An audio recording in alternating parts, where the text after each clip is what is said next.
bukan bentuk fisik aja ya, tapi 2-3 orang berkumpul itu juga bagian dari gereja. Saya juga temui orang-orang yang seperti ini. Saya kan mengalami Tuhan ini, saya percaya dengan Tuhan. Saya rindu pengalaman saya ini, yang saya alami ini, saya ingin bagikan ke banyak-banyak orang.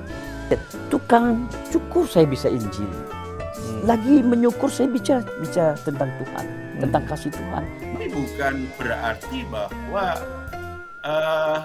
gereja tidak menjadi bagian dari program pelayanannya.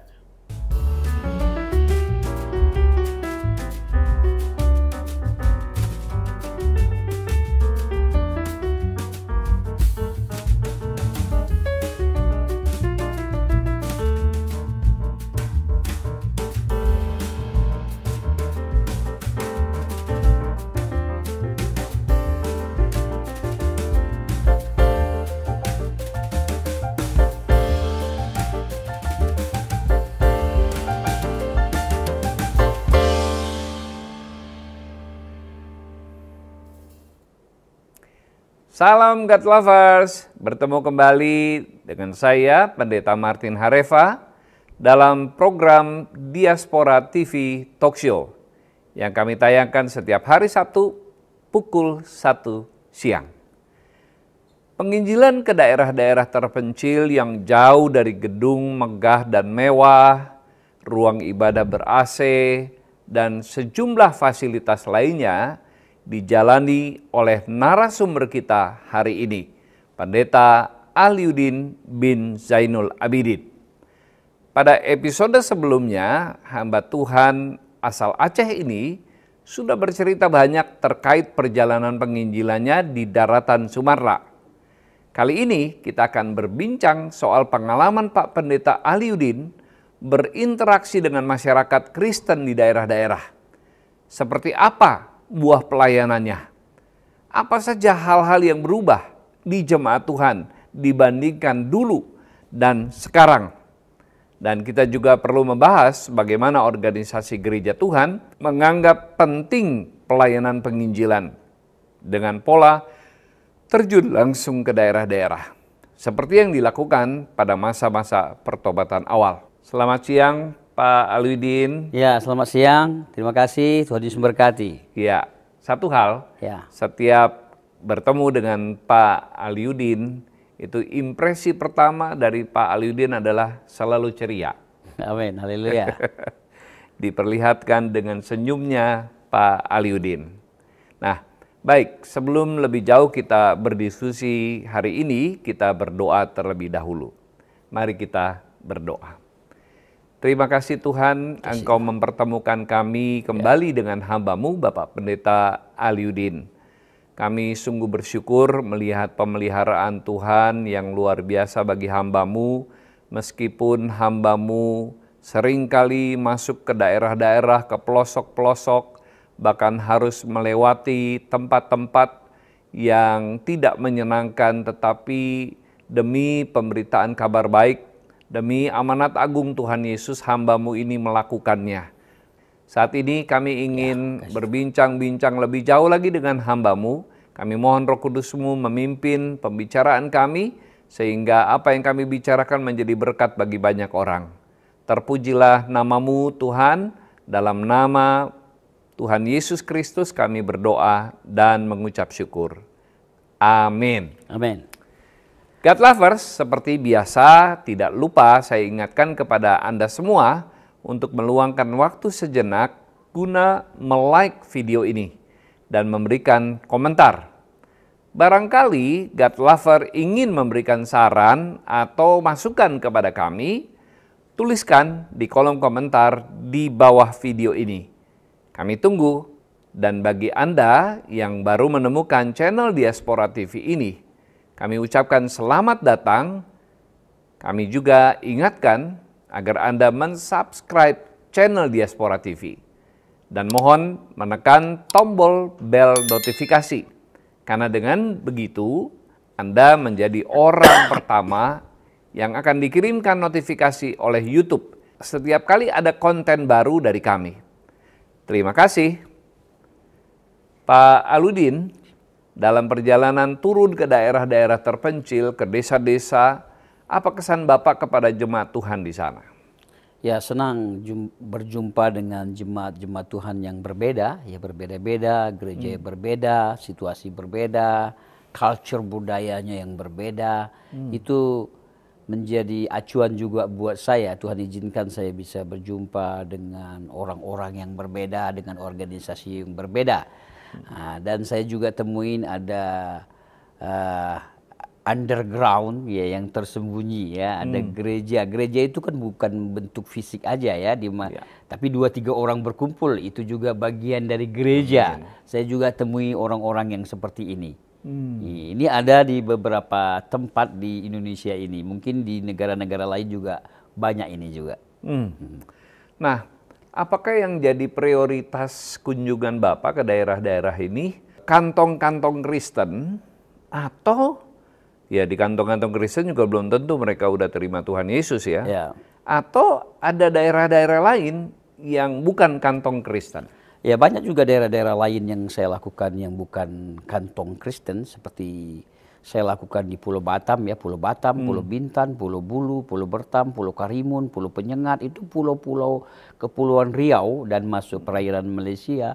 Itu kan bukan kantong Kristen, itu kantong Muslim ya. Ada Melayu. Juga Melayu ya, Melayu kepulauan ya. Saya hadir di sana. Itu kan bukan orang-orang Kristen murni ya. Tapi kita berusaha untuk datang ke sana, bersosialisasi di sana, berkontekstualisasi dengan mereka. Ya, puji Tuhan, Tuhan izinkan bisa berjumpa dengan orang-orang baru, orang-orang yang belum percaya, sehingga mereka menjadi percaya. Itu kan suatu hal yang baru, suatu hal yang cukup menyenangkan juga buat saya untuk saya dapat melihat Tuhan itu luar biasa ya, bisa bekerja dengan cara seperti itu gitu. Ya, pada dasarnya bukan kami ingin mengkristenkan mereka, tapi memperkenalkan Kristus Yesus, Sang Penyelamat itu. Yesus mati di kayu salib untuk menebus semua manusia. Jadi nama Yesus itulah yang kita kabarkan, kita beritakan ke banyak daerah itu. Ya, sekalipun kadang-kadang saya masuk ke setiap daerah, saya hanya maju aja ke satu tempat. Nanti di situasi apa terjadi pelayanan itu, bagaimana bentuknya, ya mengalir aja begitu. Nah, kita kembali ke kantong Kristen, Pak Aliudin. Ketika Bapak masuk ke kantong-kantong Kristen di Nusantara ini, ya ada Papua, NTT, ada Manado, ada Batak, ada Nias, Toraja, dan sebagainya. Nah, bagaimana kondisi dan keadaan mereka, Pak? Misalnya kondisi ekonominya, pendidikannya, dan juga bagaimana kerohaniannya. Sebab yang saya tahu, umumnya kantong-kantong Kristen itu agak terbelakang ya, Pak. Gimana menurut Bapak? Ya, sebenarnya pemerintah sekarang sudah membuka dan ada organisasi-organisasi tertentu untuk menjangkau mereka. Kadang-kadang keluarga mereka juga kurang memberi kepada orang-orang tertentu untuk mensekolahkan anaknya. Contoh kayak di Kepulauan Riau yang saya alami, ya, nanti kan sekolah. Terus sekolah nanti bekerja, sementara mereka menjadi nelayan sudah bekerja, sudah langsung bekerja. Ada pola-pola pemikiran seperti itu, atau membantu orang tua mengerjakan ladangnya, sawahnya, itu juga memperoleh uang kan. Itu juga pola pikir yang cukup sangat sederhana sekali. Ya, itu ya kita perlu ya motivasi mereka, dorong mereka supaya mereka bisa melihat perihal ini ya, kayak di Papua juga kan. Kadang-kadang kayak di Papua banyak gereja atau organisasi tertentu atau golongan-golongan tertentu ingin menyekolahkan mereka. Kadang-kadang mereka sendiri yang tidak mau. Nggak usah jauh-jauh lah, di Jakarta ini aja. Di Jakarta saya lihat ada di beberapa tetangga, bagian keluarga, saya lihat dia sendiri tidak mau sekolah. Padahal sekolah SD gratis, SMP gratis, SMA gratis. Dia sendiri yang tidak mau sekolah, ya kan? Katanya sekolah kan harus bayar. Loh, kan pemerintah kasih Babsos, bantuan sosial, ya kan? Dana BOS, ya kan? Bagaimana? Dulu saya aja ingin masukkan TK anak saya itu setengah mati, saya ratusan ribu dulu harus bayar. Dulu itu. Sekarang kan sudah mudah sekali, ya kan? Saya tertatih, saya ingin sekali anak saya sekolah dengan baik. Ya, tapi karena keinginan saya, kerinduan saya dan kerinduan anak itu juga, ya kerjasama, akhirnya anak saya bisa sekolah dengan baik. Mereka bisa sarjana dengan baik. Padahal apakah saya banyak uang, saya punya uang? Tidak. Semua saya atur sendiri, tapi bisa gitu. Artinya sarana sebenarnya tersedia ya. Ini sekarang kan tersedia ini. Iya, ada betul. Di Jakarta ini beberapa saya lihat gelintir orang, saya lihat kenapa nggak sekolah? Lihat tidak mau dia sekolah. Padahal pemerintah sudah membuka sedemikian rupa. Anaknya kan malas. Nah, Pak Aliudin, apakah kondisi daerah-daerah yang agak memprihatinkan ini, itulah yang membuat akhirnya Bapak memilih untuk selalu datang dan melayani di daerah-daerah terpencil? Sebenarnya awal mulanya saya datang ke daerah terpencil, saya ambil pertama kali di hutan Kalimantan, suku Dayak. Suku Dayak mereka penderes-deres karet, ya kan. Mereka menoreh-noreh karet. Saya berpikir saya kan sekolah Alkitab, selesai sekolah Alkitab. Saya lihat teman-teman jago-jago bicara, jago-jago khotbah. Sementara saya orangnya kurang berani bicara, tidak berani bicara, bodoh-bodoh begitu ya. Jadi saya harus bisa bicara. Bagaimana? Kan saya paling tidak kita tahu doktrin ya, teologi PL, Perjanjian Lama, teologi PB, sejarah gereja, doktrin gereja, itu sudah modal buat saya. Karena saya sekolah Alkitab kelas 1, kelas 2, dan saya ambil teologi ya. Sementara saya tidak jago, tidak tahu banyak bicara. Jadi untuk mengekspresikan awal mula saya bicara, saya bikin eksperimen. Saya cari pedalaman. Kalau di pedalaman kan orang pola pikirnya sedikit lemah gitu ya. Jadi saya bisa membawa diri saya di poin ini gitu ya, di poin ini supaya saya tidak banyak tertuduh salah, ya kan. Saya coba bicara, melatih diri saya bicara, akhirnya terbiasalah saya bicara. Kurang puas lagi saya, itu masuk suku Dayak Kalimantan Barat, Kalimantan Utara, Kalimantan Tengah, Kalimantan Selatan, Kalimantan itu suku-suku Dayak itu. Ke dalam-dalam itu, yang pelosok pedalaman yang sudah hampir habis lagi manusia di desa itu. Tapi saya masuk ke situ, nggak main-main. Saya datang dengan istri saya. Kurang puas saya datang ke Papua. Makanya saya sangat kuasai Papua, Sorong, Jayapura, Yaukimo, Biak, Manowari, Woropen, Merauke, di gunung-gunung, lembah-lembah. Dan saya masuk ke sana, akhirnya terbiasalah saya bicara. Itu diawali seperti itu. Gitu ya, Pak Aliudin, apa yang ada di pikiran Bapak yang selalu menggerakkan Bapak untuk bisa bertemu dengan mereka? Dalam pikiran saya begini, saya kan mengalami Tuhan ini, saya percaya dengan Tuhan. Saya rindu pengalaman saya ini, yang saya alami ini, saya ingin bagikan ke banyak-banyak orang. Ke banyak orang. Bagaimana membagikannya ya? Saya coba eksperimen. Kalau ke daerah kan lebih terbuka gitu, lebih welcome. Sementara di gereja sendiri agak tertutup kan. Sekarang aja saya sudah banyak bicara di macam-macam gereja sekarang. Gereja tidak semua gereja yang berani mengundang gitu ya. Saya aja di posisi saya dalam organisasi saya, belum tentu organisasi saya itu berani memanggil saya kalau tidak kenal. Terkecuali sudah kenal sama saya, baru mereka berani mengundang saya. Nah inilah sedihnya di situasi keadaan gereja dalam organisasi saya. Sedangkan saya dulu masuk di Komisi Pusat Pelayanan Penginjilan di organisasi saya. Organisasi saya sendiri kalau nggak kenal tidak sayang istilahnya begitu kan. Mereka tidak berani. Jadi hampir-hampir jarang-jarang sekali saya bicara di organisasi saya. Lebih banyak saya di organisasi lain kan, A, B, C, D. Jadi di mana posisi organisasi saya? Sementara saya sendiri tidak efektif di organisasi saya. Terkecuali yang kenal dengan saya, baru berani mengundang saya. Ini yang saya alami sekarang.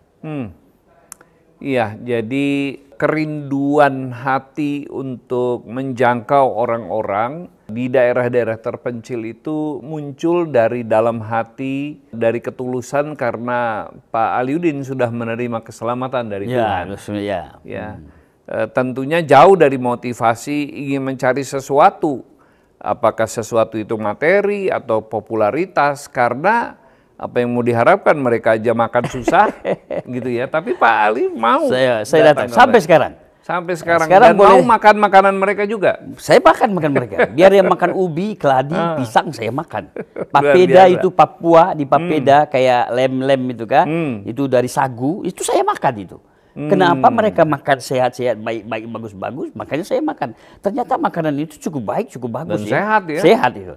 Justru saya makan yang seperti kita pada umumnya makan, warung Padang, yang makan yang enak-enak, kari, gulai, itu membuat penyakit, kolesterol, asam urat, ya kan, banyak jadi ini kan. Justru itu makanan-makanan alami saya dapati di pedalaman-pedalaman, di gunung-gunung, di lembah-lembah, itu asli. Ikan aja asli murni. Ikan air tawar murni asli itu kan.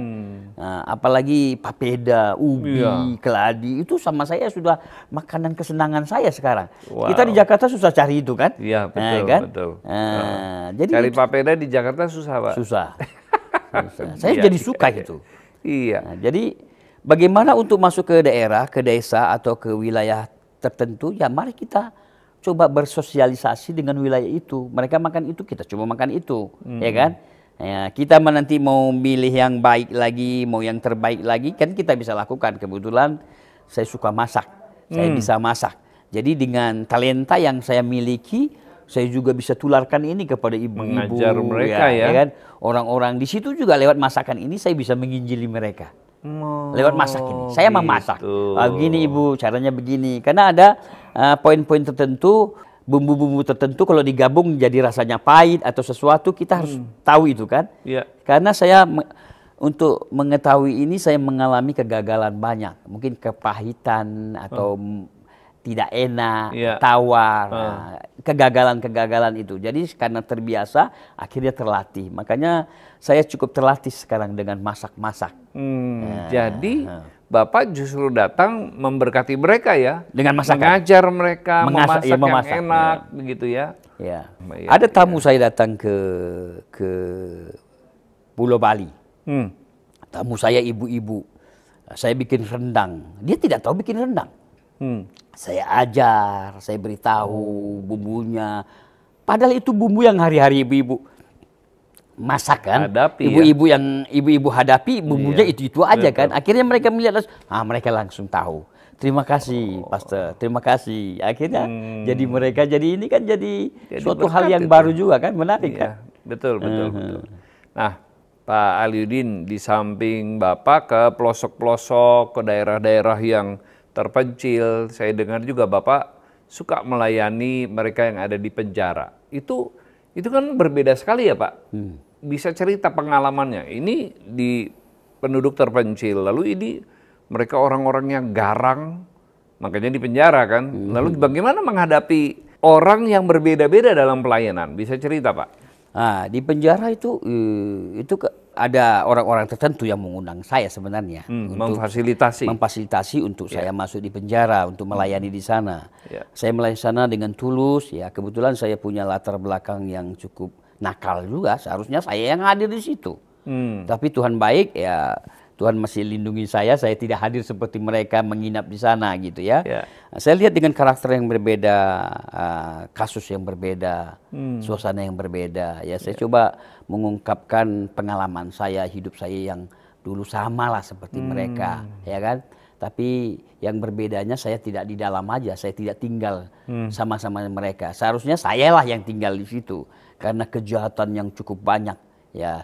Terkhusus kayak narkoba itu kan sudah kasus yang sangat besar dan itu saya lakukan berulang-ulang.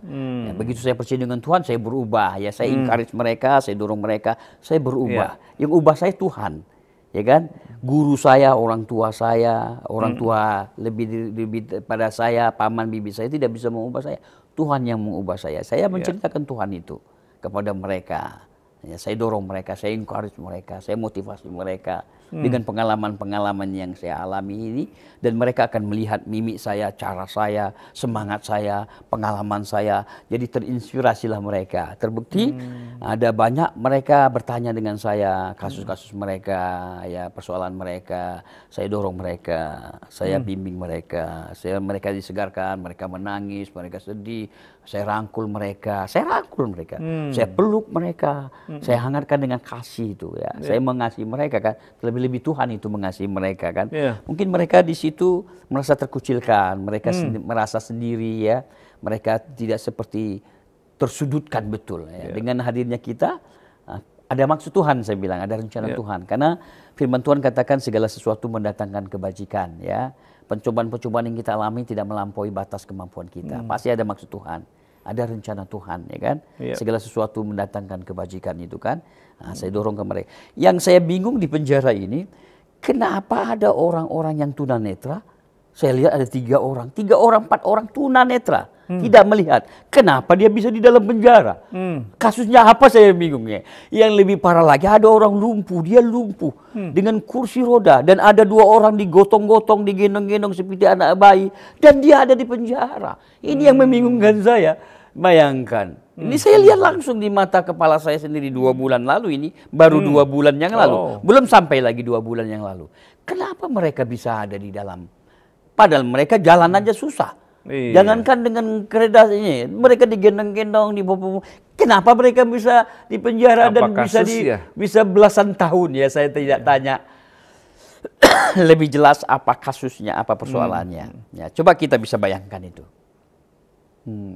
Iya. Nah, Pak, dari interaksi dengan orang-orang yang ada di penjara, dilayani, lalu mereka banyak juga bertanya kepada Pak Aliudin, kira-kira apa sih sebenarnya yang dibutuhkan oleh mereka, orang-orang yang dilayani di penjara ini? Kebutuhan utama mereka? Sebetulnya mereka butuh kasih, ya. Mereka mungkin kurang, mereka haus kasih. Iya. Kasih yang mereka harapkan, mereka cari itu, mereka tidak bisa dipuaskan, ya. Karena mereka salah mencarinya, ya. Kasih itu kan. Nah, saya juga dulu cari kasih, damai, perlindungan, aman. Saya cari di mana-mana. Tidak pernah saya dapat. Tapi begitu saya memiliki Tuhan, mempercayai iman saya kepada Tuhan, saya mengalami Tuhan, saya dapatkan kasih itu. Kasih itu, kasih Tuhan itu. Allah itu, Tuhan itu. Ternyata ya, saya mengalaminya, menikmati Tuhan. Ya, makanya firman Tuhan katakan, kecaplah, lihatlah, rasakan, dan nikmati alangkah baiknya Tuhan. Loh, saya menikmati Tuhan itu. Saya merasakan Tuhan. Makanya saya tidak sabar rasanya. Saya ingin ceritakan tentang Tuhan itu. Ke siapa aja. Tukang ojek. Tukang cukur. Kemarin saya ketemu tukang cukur. Ini baru-baru ketemu tukang cukur. Minta maaf. Kebetulan tukang cukurnya orang kita Dias. Gitu kan. Iya kan. Waktu dia cukur saya, lagunya begini. Tak, tak, tak, tak, tak, tak, tung, tak, tak, tak, tak, tak, tak, tung, tak, tung, tung, tung, gitu kan. Saya bilang, Anda menyukur saya, minta maaf, Anda orang Kristen. Saya tahu dia orang Kristen, ya kan? Iya, saya orang Kristen. Kenapa Anda putar lagu ini? Ya kan? Ini lagu kan untuk orang yang datang kan, orang yang datang, tamu datang mencukur kan, ya kan? Ini lagu ini untuk Anda, bukan untuk orang kan? Iya Pak. Tidak bisakah Anda bikin lagunya kasih pasti lemah lembut atau melayani? Ya Pak, ya. Ini lagu untuk Anda. Dan Anda saya ketahui orang Kristen. Kenapa bikin lagu ini? Coba bayangkan Anda, jika yang datang ke sini anak sekolah, anak SMP atau anak SMA. Kan kasihan Anda kasih doktrin seperti ini. Sedangkan Anda orang Kristen itu sendiri. Lagunya lihat, tidak membawa damai sukacita. Ya Pak, ya. Lihat, tukang cukur saya bisa injili. Lagi menyukur saya bicara tentang Tuhan. Tentang kasih Tuhan, tentang Injil itu. Apalagi tukang ojek. Tukang ojek saya bisa injili. Dia bawa ojek saya bisa injili. Apalagi dia supir Grab, supir taksi. Jadi di mana aja, kapanpun, situasi apapun, Injil itu diberitakan, kabar baik itu diberitakan. Selalu melihat kesempatan. Nah, yang penting ada kesempatan, dia bertanya, dia ada respon, bagikan Injil itu. Apalagi di pelosok-pelosok tadi, saya awali dari awal mulanya, saya coba eksperimen. Saya ingin berbicara. Nah, saya ingin berbicara kepada golongan kecil, kelompok kecil. Nah, sekarang saya sudah tahu kan, sudah mengerti, sudah terbiasa, terlatih. Apakah saya tidak muncul lagi ke daerah-daerah? Tetap saya muncul. Justru saya ini punya kerinduan di beberapa bulan ke depan ini, saya mau masuk lagi ke Papua Nugini. Papua Nugini di sana ada beberapa provinsi, ada 29 provinsi kalau tidak salah. Nah, ini saya mau kunjungi lagi ini. Ini di pedalaman sana, bukan di pedalaman Papua ya. Kalau pedalaman Papua sudah habis saya ini dari Sorong Jayapura, Yaukimo, Biak, Manowari, Waropen, Merauke, gunung-gunung. Ini saya mau masuk lagi ini Papua Nugini ini. Ya kebetulan Tuhan izinkan juga, Tuhan izinkan saya bisa berbahasa Inggris walaupun tidak sempurna, walaupun bahasa Inggris saya patah-patah, saya bisa berbicara. Saya bisa sharing, saya bisa khotbah dengan bahasa Inggris saya yang patah-patah, yang sangat sederhana ini gitu. Iya, iya. Nah, tadi bicara tentang pelayanan dari awal pelayanan belasan tahun yang lalu sampai hari ini. Nah, menurut Pak Aliudin, apakah ada perbedaan antara pelayanan di masa-masa awal dengan pelayanan di masa sekarang ini ketika Bapak berinteraksi dengan jemaat? Yang perbedaan secara mencolok sekarang begini, karena saya sudah tahu banyak macam gereja, kenal banyak tempat, dan orang juga sudah mulai kenal dengan saya lebih mudah sekarang, lebih mudah. Seperti dulu saya, siapa ini gitu ya? seperti saya tidak terlalu mencari-cari kan, mencari pelayanan di mana gitu ya. Sekarang lebih mudah kan. Sekarang hanya saya mempersiapkan waktu mau kemana saya melangkah aja. Pasti itu terbuka. Saya tidak pusingkan kali mau pelayanan di mana. Makanya jarang sekali saya pergi ke satu tempat atau ke Sulawesi atau Kalimantan atau ke daerah Ambon atau kemana. Saya menghubungi orang-orang tertentu. Tidak, biasanya saya maju aja langsung. Karena kalau saya hubungi takutnya saya tidak bisa hadir tiba-tiba di waktu yang telah ditentukan. Sudah janji, sudah oke, tiba-tiba tidak bisa muncul. Berubah. Iya kan? Jadi lebih baik saya maju aja dulu. Saya tidak terlalu takut tidak ada pelayanan. Ya, pasti ada terbuka pelayanan itu. Ya, pasti itu.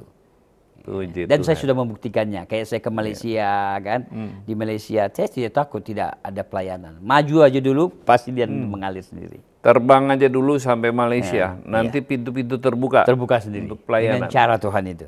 Wow, luar biasa. Ini yang biasanya saya lakukan. Ini melangkah dengan iman.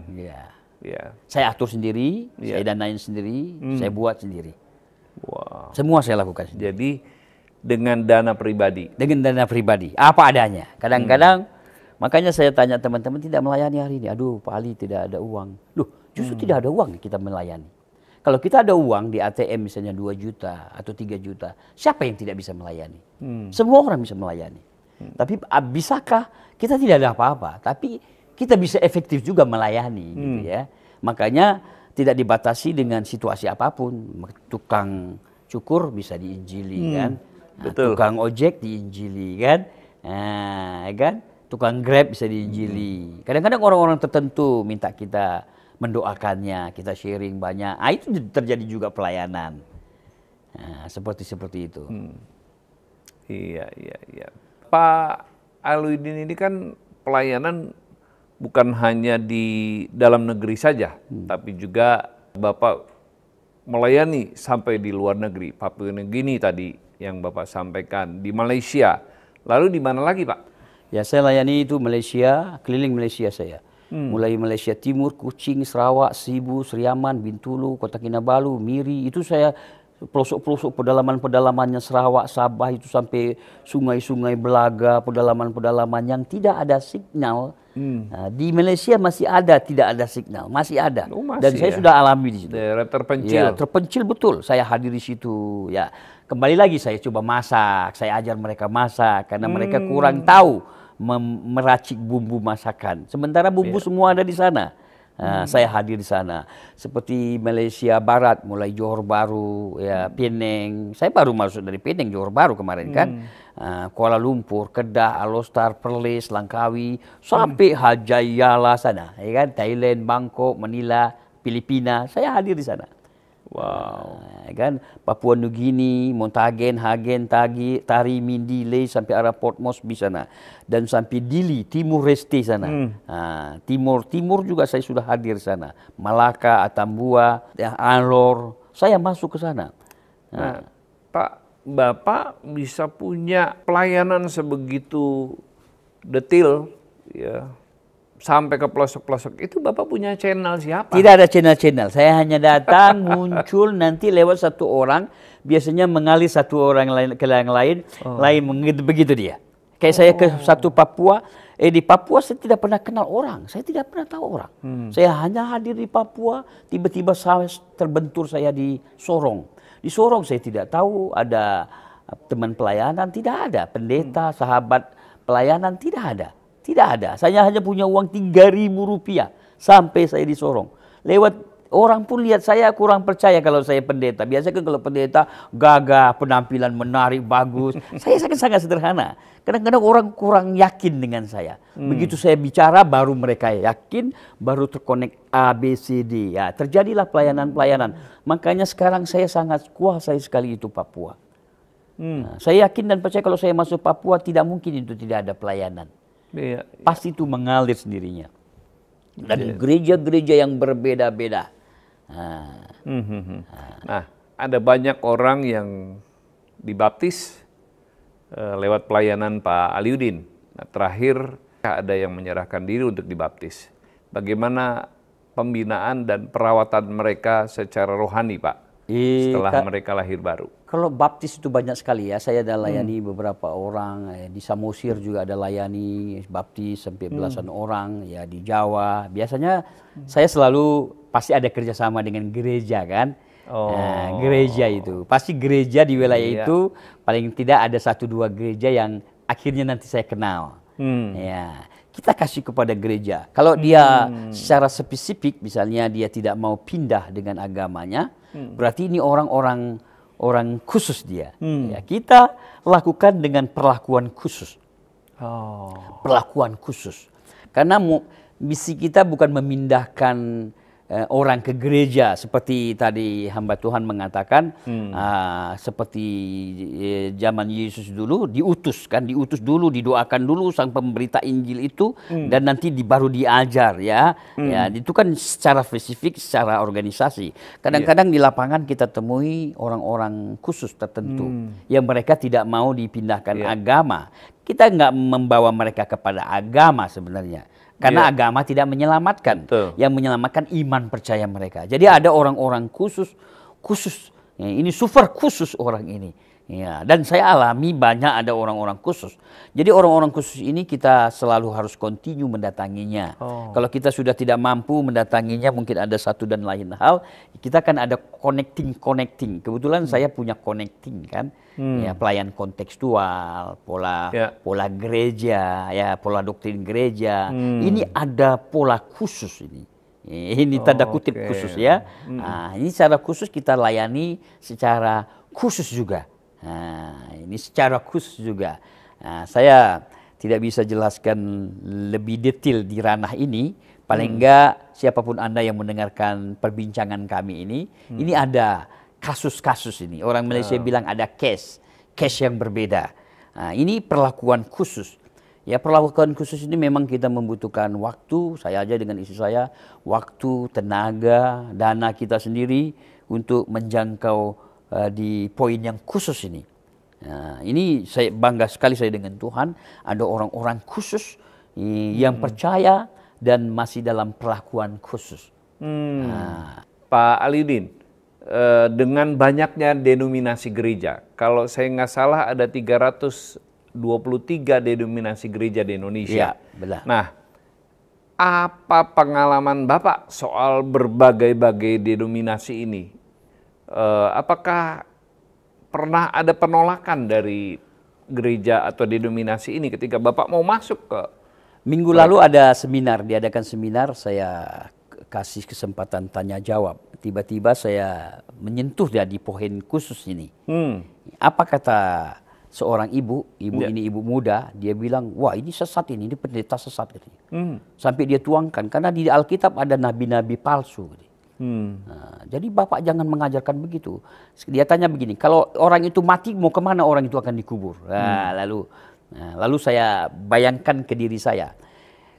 Banyak orang terlalu pusing sekali dengan mati. Nanti mati dikubur di kampung halamannya, ya, bagaimana dia mati. Saya katakan dengan ibu ini, kalau saya mati nanti buang aja nggak apa-apa. Mau dibuang nggak apa-apa. Namanya orang sudah mati tidak ada gunanya kan ya. Tentunya kalau orang kita sudah mati janganlah sembarang-sembarang dibuang. Ditanamlah dengan baik ya. Dengan dia dengar begitu dia tambah marah sekali. Dia marah, muka marah, dia tinggali saya. Dia marah, dia seperti marah sama semua orang yang mendengarkan saya bicara ini. Nah, ini kan pengalaman-pengalaman yang sedikit unik ya. Karena saya bilang begitu, oh kita sudah mati, sampai saya bilang, ada keluarga saya tanya, kalau kau mati nanti dikuburkan, siapa yang kuburkan kau? Siapa yang doakan kau? Saya bilang, kalau orang Kristen itu mati pakai dasi, pakai jas, pakai sepatu kan? Pakai pakaian lengkap. Kalau saya sudah mati, buang aja atau dibakar kah atau dikasih makan buaya kah? Ya terserah, tidak ada gunanya lagi, sudah mati kan. Tentunya kalau kita mati ya dikuburlah dengan baik, ya kan. Saya yakin dan percaya kalau nanti saya mati, tidak mungkin anak saya itu biarkan dibuang-buang begitu aja. Pasti anak saya akan perlakukan khusus, ya kan. Lalu ditanya, benderanya apa? Bagaimana? Oh jadi kacau lagi nih mereka bertanya itu kan. Jadi kalau ini harus dijelaskan secara detail, harus jelas supaya mereka mengerti gitu. Nah, ini juga pengalaman-pengalaman yang saya alami. Ini juga jadi kayak penolakan kan. Apalagi mereka kalau tahu saya sekolahnya dari mana. Nah, mereka kan tahunya saya satu sekolah. Mereka tidak tahu kalau saya ada ambil kelas misi juga kan. Kelas misi ini kan lebih global ya kan. Nah, jadi kalau ada orang berlawanan dengan organisasinya atau dogmanya, pasti itu jadi masalah buat gereja tertentu. Nah, itulah yang menghambat atau membatasi untuk bisa melayani di suatu dogma yang berbeda. Karena mereka menganggap itu berbeda. Padahal saya tidak menyentuh dogma secara spesifik gitu ya. Nah, itu yang saya lakukan. Tapi pada umumnya banyak memang ada tantangan, ada masalah. Tapi pada umumnya saya banyak menyelesaikan masalah-masalah persoalan itu. Kalau mereka dengar dengan penjelasan saya lebih rinci, lebih jelas, akhirnya mereka diam. Ya, mereka diam. Nah, Pak Alwidin, artinya Bapak setelah punya pengalaman panjang, Bapak bisa masuk ke berbagai denominasi gereja dan bisa diterima oleh mereka dalam pengajaran yang Bapak sampaikan, gitu ya. Dan kalau melihat gitu ya, daerah-daerah yang apalagi daerah Kristen yang suam kekristenannya, ya keadaannya juga tidak terlalu bagus secara ekonomi. Apa yang Bapak lakukan untuk membangkitkan mereka, Pak? Ya, saran saya buat gereja-gereja dimanapun berada, ya marilah kita memperhatikan jemaat itu kan tidak semuanya domba yang sehat ya. Kadang-kadang ada domba yang lemah, domba yang sakit, ya kan. Mari kita bahkan terhilang, Pak. Iya, bahkan terhilang ya kan. Nah, jangan semua dikerjakan sendiri ya. Gembala juga nggak bisa bekerja dengan sendiri, ya kan. Nah, makanya ada majelis, ada sintua, ada pengerja, ada rekan-rekan ya. Tidak bisa dikerjakan sendiri. Jadi bagi jemaat-jemaat juga jangan terlalu mengandalkan berharap supaya gembala itu super harus bisa memotivasi semua, bisa melakukan semua, bisa merangkul semua. Gembala juga terbatas kan. Untung Tuhan didik saya di dalam banyak hal. Saya tidak terlalu banyak melihat kanan kiri situasi keadaan saya. Saya hanya percaya, saya sudah beriman, saya percaya dan saya lakukan. Tuhan mengambil alih. Makanya Tuhan mengambil alih sekarang banyak hal yang saya terheran-heran dengan Tuhan. Apa buktinya? Saya sangat sederhana, saya tidak punya rumah, saya tidak punya apa-apa. Sekarang Tuhan tolong saya, Tuhan lindungi saya. Bahasa kasar, Tuhan berkati saya. Ya, sampai saat hari ini. Apa buktinya? Anak saya bisa sekolah, TK, SD, SMP, SMA, kuliah, sarjana dengan baik. Dan bisa bekerja dengan baik.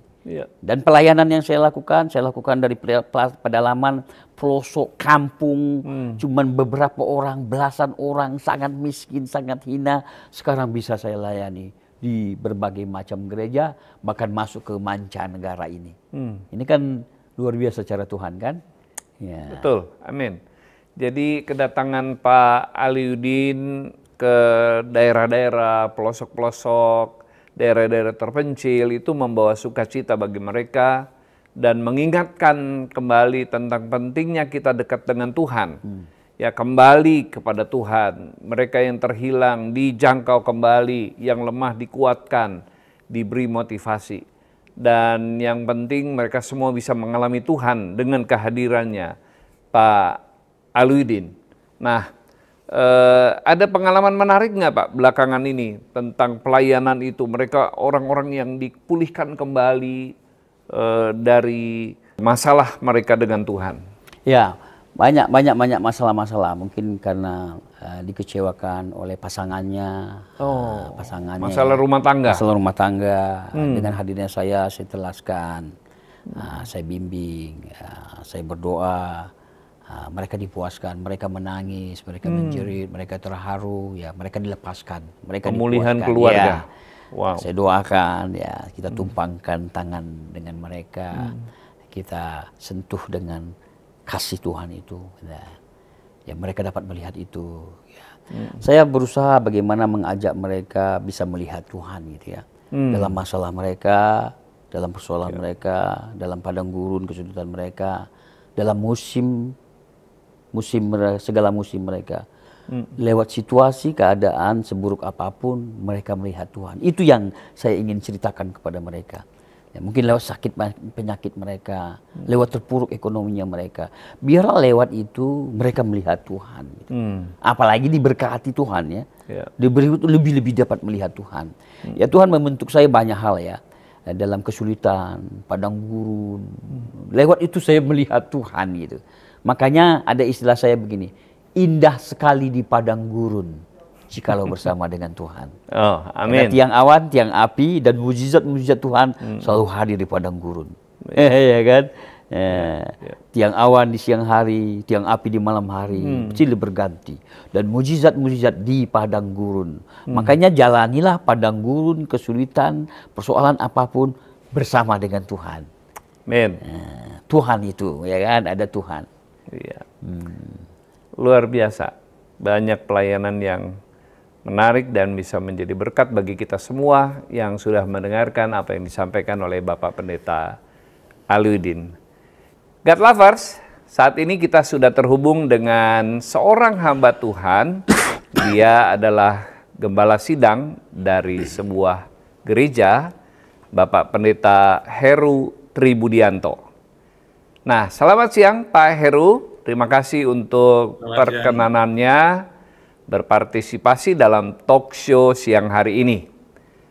Bagaimana Pak Pendeta melihat pola penginjilan yang sendirian seperti yang dilakukan oleh Pak Pendeta Aliudin ini? Dari sisi gereja, apakah penting program penginjilan ke daerah terpencil dan dijadikan program kerja gereja seperti yang dilakukan oleh Bapak Pendeta Aliudin?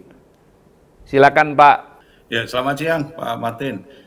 Kalau bicara tentang penginjilan pribadi, memang kita lihat ada orang-orang tertentu yang sangat tangguh sekali melakukan penginjilannya secara pribadi walaupun tidak ada gereja yang mendukung atau tidak ada lembaga yang mendukung, karena hatinya luar biasa untuk melakukan penginjilan sendiri ya.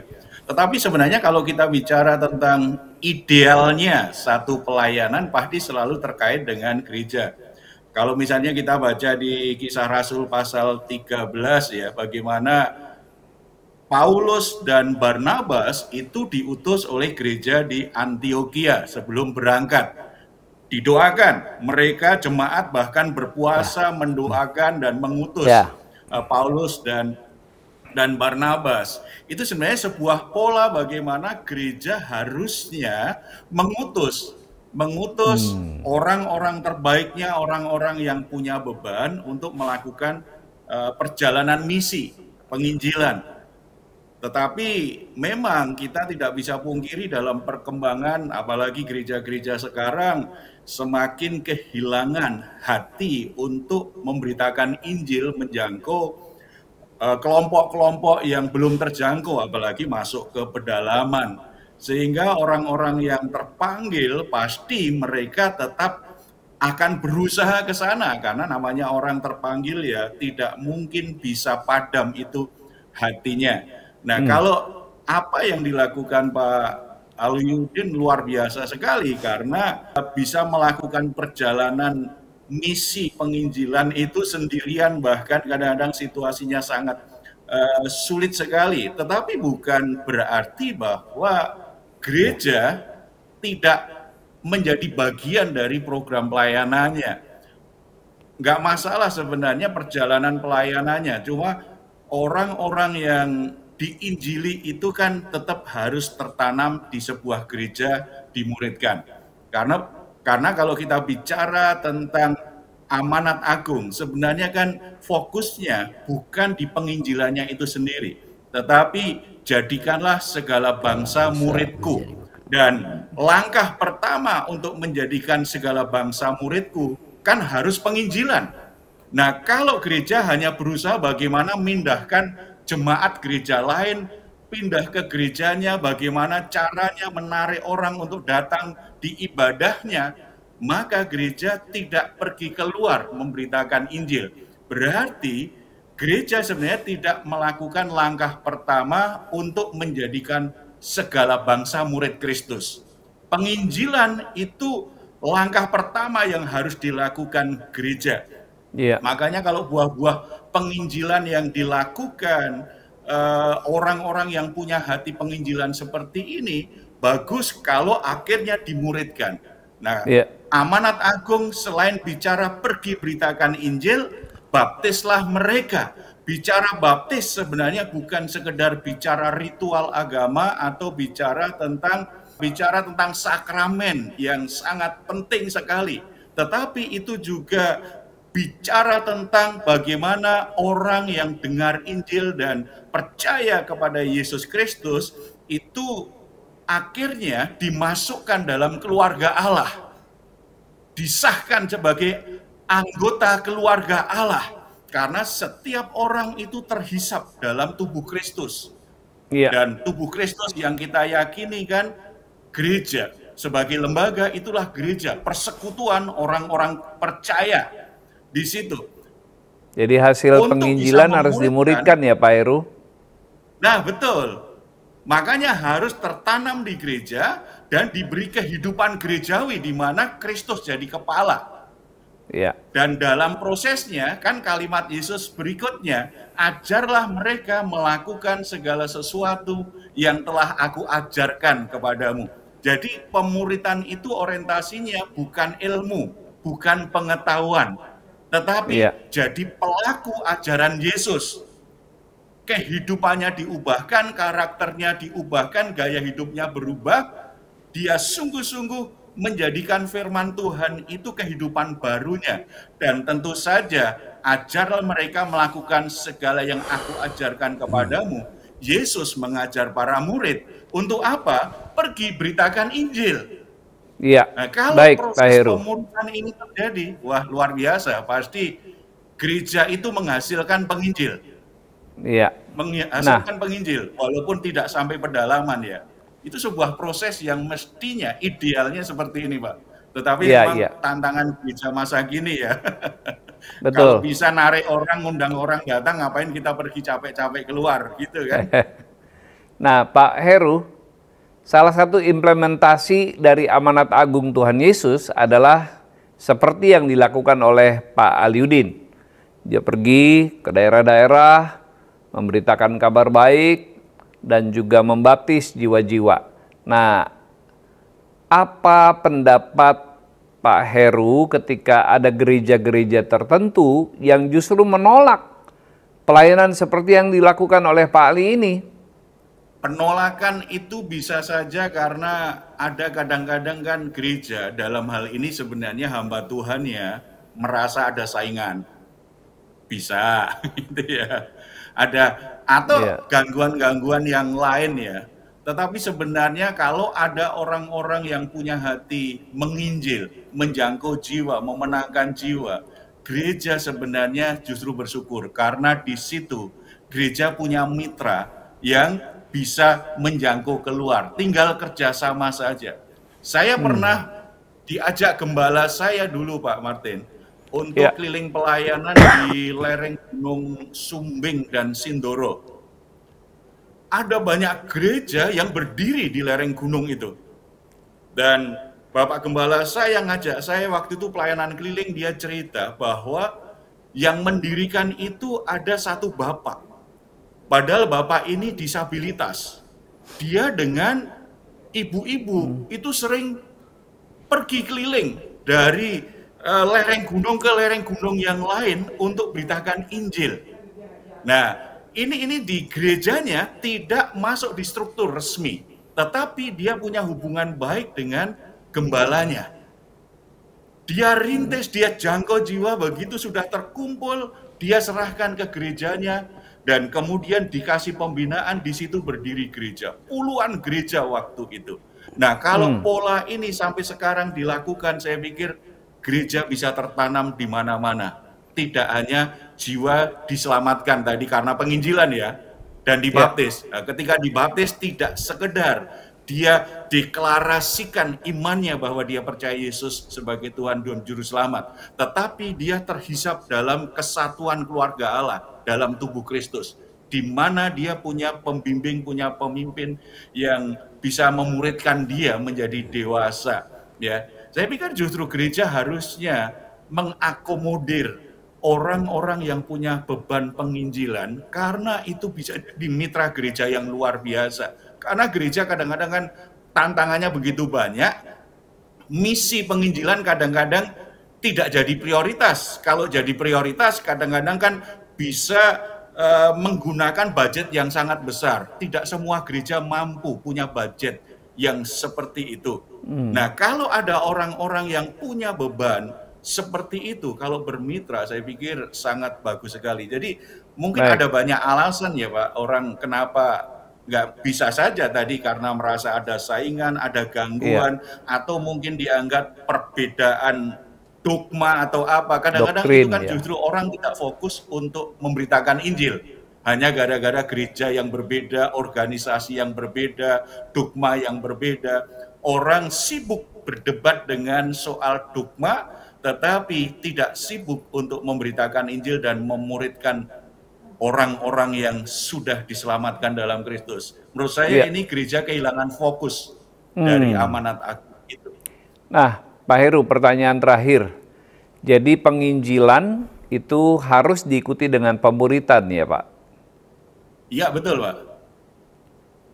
Karena penginjilan kan baru awal dari pemuritan ya. Tanpa penginjilan kita memuridkan orang yang sudah dibentuk. Ibaratnya kalau kita jadi guru, orang masuk di kelas kita, dia pindahan dari sekolah lain akan lebih bagus kalau dari awal yang kita didik. Kalau udah belajar di sekolah lain, itu yang mungkin kadang-kadang merasa lebih pintar dari gurunya, karena di sekolah yang lain dia sudah dapat pengalaman, apalagi pindahnya karena sakit hati dengan gereja semula. Lah itu dimuridkan sulit sekali tuh Pak. Yang paling bagus kalau itu buah pelayanan kita sendiri atau tim pelayanan kita, jiwa-jiwa baru itu dimuridkan akan lebih bagus daripada model orang-orang Kristen lama yang pindah-pindah gereja karena hanya pengen cari yang cocok dengan dirinya. Itu dimuridkan sangat sulit sekali. Iya, baik. Terima kasih Pak Pendeta Heru Tribudianto yang sudah menjelaskan kepada kita tentang bagaimana gereja perlu mensupport pelayanan penginjilan seperti yang dilakukan oleh Bapak Pendeta Aliudin. Walaupun Pak Aliudin selama ini berjalan, boleh dikatakan berjalan sendiri dengan tuntunan Tuhan untuk menjangkau jiwa-jiwa. Pak Pendeta Heru, sampai berjumpa kembali di lain waktu. Terima kasih untuk penjelasannya. Salam juga buat jemaat yang Bapak gembalakan. Tuhan memberkati. Terima kasih Pak. Salam. Shalom. Salam.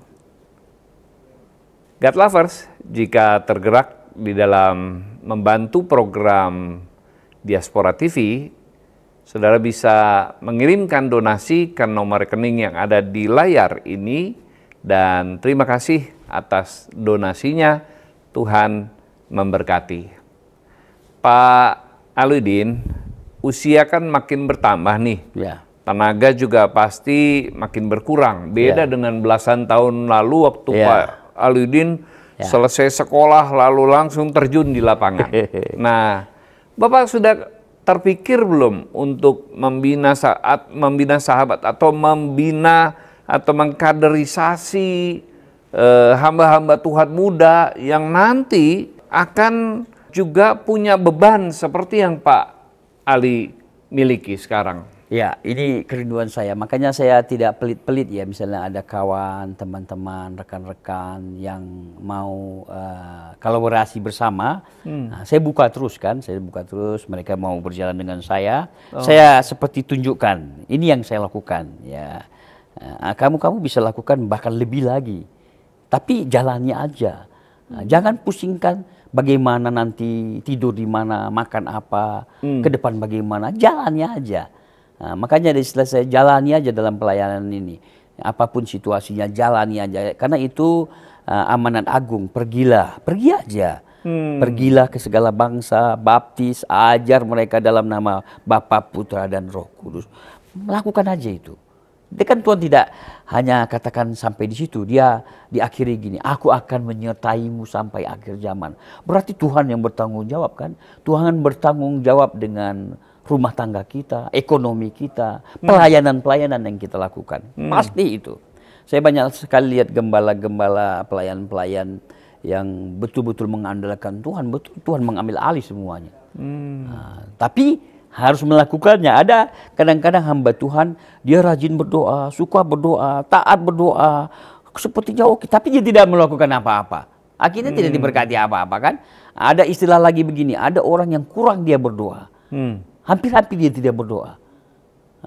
Tetapi dia rajin melakukannya dan dia diberkati. Padahal dia kurang berdoa. Apalagi kalau dia lebih berdoa. Dan dia melakukannya. Ada saya pernah dengar lagi rekan satu sekolah dengan saya. Dia tidak tahu banyak tentang berkhotbah. Dia tidak tahu. Orang tuanya mati digantikan mamanya. Mamanya mati digantikan dia. Kan diragukan dia, karena dia kurang tidak tahu berkhotbah, tidak ada wibawanya, melayani tidak, tapi dia merangkul jemaat luar biasa. Padahal tidak pintar berkhotbah, merangkul sekarang jemaatnya waduh luar biasa. Sekali ibadah bisa 500-600 orang. Berarti lihat cara dia ini kan, padahal tidak pintar, tidak fasih berbicara, tidak jago, tidak seperti orang tuanya punya wibawa yang luar biasa.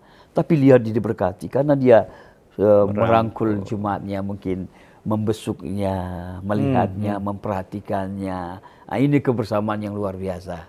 Makanya tidak salah, alangkah indahnya jikalau saudara seiman hidup rukun bersama. Disitulah berkat ini dicurahkan. Amin. Nah, ya kan?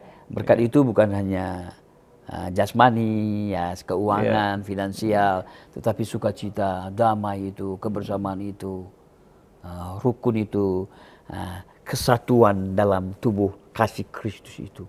Wah, inilah berkat yang luar biasa itu. Iya.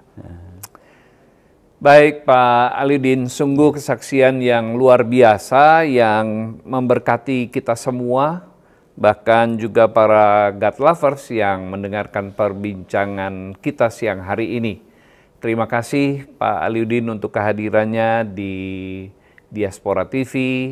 Tetap semangat terus dalam pelayanan. Amin. Kami doakan Bapak terus diberi kesehatan. Amin. Dan juga diberkati semua anak-anak di dalam pekerjaan mereka. Ya. Dan juga ibu yang saat ini jadi MC momong cucu. Ya, nah Tuhan menyediakan semua kebutuhan di dalam pelayanan, khususnya pelayanan di pelosok-pelosok.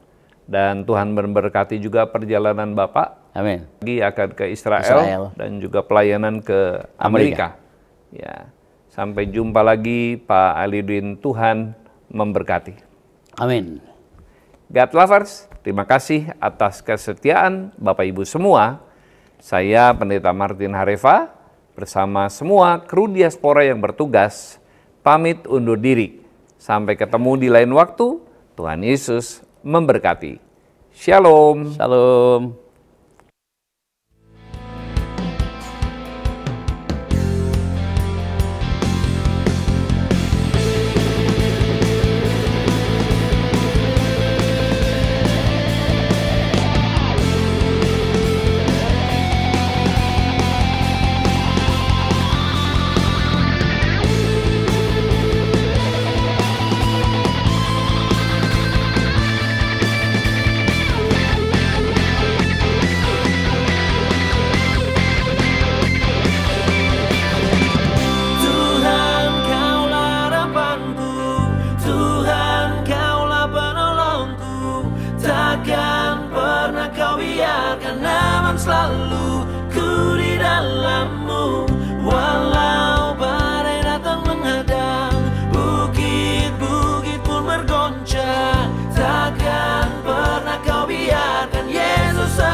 Tuhanku, Tuhan Kaulah penolongku, takkan pernah Kau biarkan aman selalu ku di dalam-Mu.